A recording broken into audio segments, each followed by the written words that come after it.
भारत के प्रधानमंत्री नरेंद्र मोदी एनडीए गठबंधन में 303 सीटें पाकर भारत में तीसरी बार प्रधानमंत्री बनकर शपथ ग्रहण कर लिया है। उनका मंत्रिमंडल 72 का आंकड़ा क्रॉस कर चुका है। मोदी की गारंटी तो काम आई, लेकिन राहुल गांधी जो कह रहे थे कि मोदी प्रधानमंत्री नहीं बनेगा, पहली बात तो राहुल गांधी जी के इस बयान से मैं असंतुष्ट हूं कि किसी भी संभ्रांत और देश के प्रधानमंत्री के लिए ऐसे शब्द नहीं बोलने चाहिए कि राहुल गांधी अभी उनके आगे बच्चे ही हैं, उनको ऐसी बात नहीं बोलनी चाहिए। ये कहना चाहिए कि नरेंद्र मोदी जी प्रधानमंत्री नहीं बनेंगे। नरेंद्र मोदी प्रधानमंत्री नहीं बनेगा, इसका क्या अभिप्राय है? आपकी शिक्षा दीक्षा सब नगण्य साबित होती है। दर्शकों को ये लग रहा है कि आपकी बात दर्शकों को अच्छी नहीं लगी।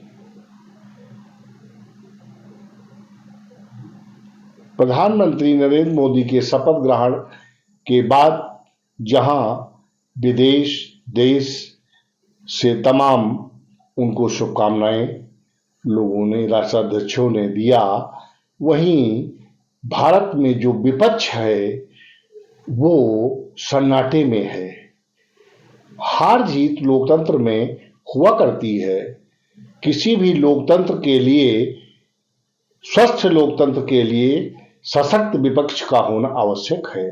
सशक्त विपक्ष हो यह आवश्यक है, लेकिन कलुषित विपक्ष न हो ये भी आवश्यक है। हार जीत अपनी जगह पर है। सत्ताएं आएंगी चली जाएंगी, लोग आएंगे जन्म लेंगे चले जाएंगे, प्रधानमंत्री लोग बनेंगे, मुख्यमंत्री लोग बनेंगे, लेकिन देश की नीति, देश का विकास, विजन ये मायने रखता है। आज मोदी भारत के ही प्रधानमंत्री नहीं बल्कि विश्व के लीडर माने जाते हैं। ये बात भारत का विपक्ष मानने को तैयार नहीं है।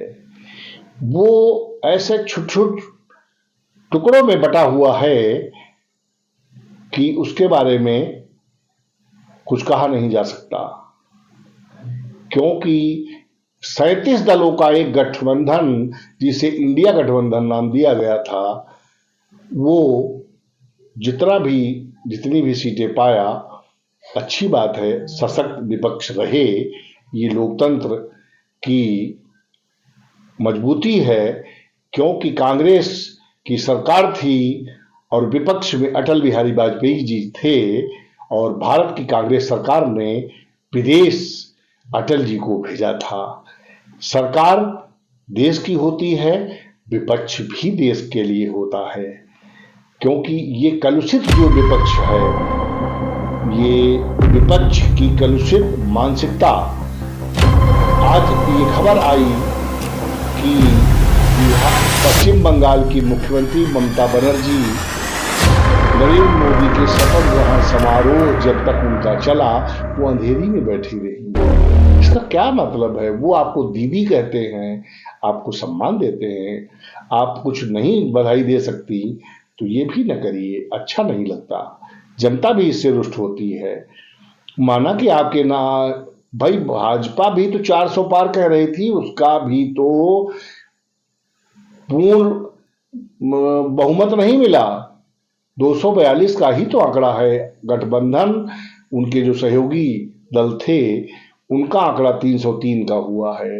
इस प्रकार से कांग्रेस की पूर्ववर्ती सरकारें इससे नीचे, बहुत नीचे बहुमत पा करके सरकारें बनाया है। अतीत में भी अपने को भी कभी झांक कर इन पार्टियों को देखना चाहिए। आपका विजन, आपका लक्ष्य सत्ता प्राप्त करना नहीं, आपका विजन और लक्ष्य जनहित, राष्ट्रहित का होना चाहिए। लेकिन ये दुर्भाग्य का विषय है कि यहाँ नेताओं का लक्ष्य सत्ता प्राप्त करना है, जनता की सहूलियतें सुविधाएं देना नहीं, स्वयं का विकास करना उनका लक्ष्य है। उनको लगता है कि ये भारत की जो आजादी के बाद विरासत, आजादी जो मिली वो विरासत में हमें मिली, ऐसा नहीं है। इसके लिए क्रांतिकारियों ने बलिदान दिया है, प्राण गंवाए हैं। कांग्रेस बताए कि उसके नेता कौन से काला पानी की सजा जेल में गए। उनके नेता जेल में रहे तो वो वीआईपी सुविधा में अंग्रेजों ने उनको रखा। और अगर हम आजादी का सच अभी नहीं आज अगले एपिसोड में लाएंगे तो कांग्रेस का मुंह कालिक से पुत जाएगा कि कौन सी आजादी है, किस प्रकार की आजादी है, किस प्रकार की आजादी के लिए देश के क्रांतिवीरों ने अपना बलिदान दे दिया। हाँ, दुर्भाग्य इस बात का है कि आज महात्मा गांधी, मोहनदास करमचंद गांधी जी, जिनको मैं प्रणाम करता हूं, वो नहीं हैं। अगर वो होते तो 1946 की तरह 12 वोट पाने वाले सरदार पटेल को अध्यक्ष और भारत का प्रथम प्रधानमंत्री न बना करके एक भी वोट न पाने वाले नेहरू को प्रधानमंत्री बना दिया। एक वोट पट्टाभी सीतारमैया को मिला, 2 वोट अनवैलिड हुए थे। आज 303 का आंकड़ा भले ही मोदी एनडीए के पास हो, लेकिन अगर गांधी जी होते तो राहुल गांधी प्रधानमंत्री जरूर बन जाते।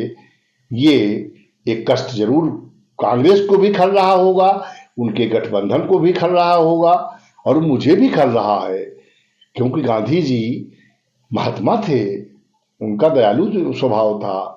वो 303 को हटा देते और राहुल को प्रधानमंत्री बना देते, क्योंकि जब 12 वोट पाकर के पटेल को अध्यक्ष और प्रधानमंत्री नहीं बनाया और नेहरू को, जिनको एक वोट भी नहीं मिली, उनको प्रधानमंत्री और अध्यक्ष कांग्रेस का बना दिया, तो महात्मा गांधी के लिए ये कौन सी बात छोटी बात थी, बड़ी बात थी?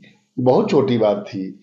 राहुल को एक और गांधी की अभी जरूरत है प्रधानमंत्री बनाने के लिए, क्योंकि आंकड़ा जब तक बहुमत का नहीं आएगा तब तक आप प्रधानमंत्री नहीं बन पाओगे।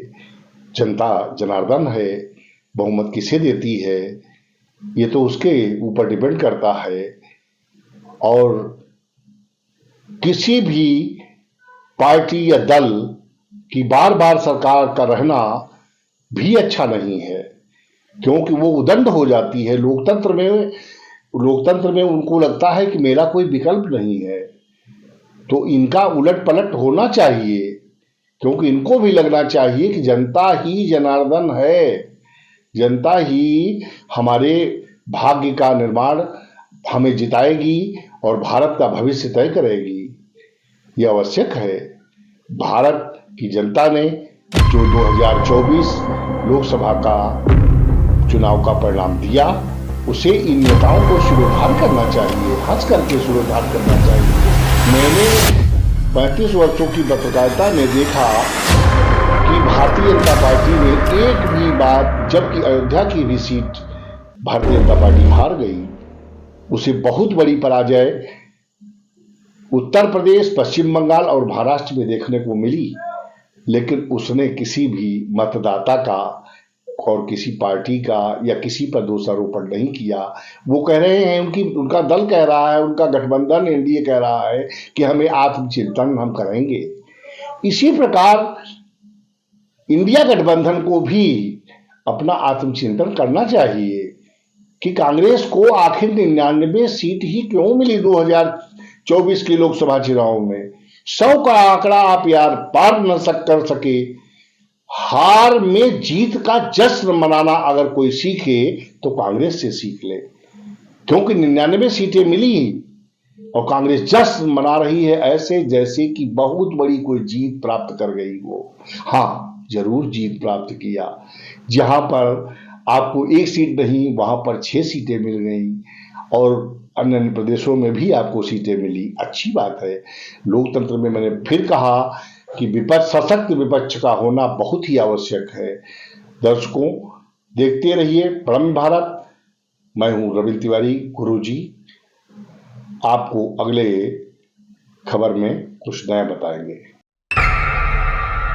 प्रलम्ब भारत चैनल को सब्सक्राइब कर बेल आइकन का बटन जरूर दबा दें। यदि आपको ये कार्यक्रम अच्छा लगा है तो इसे शेयर जरूर करें।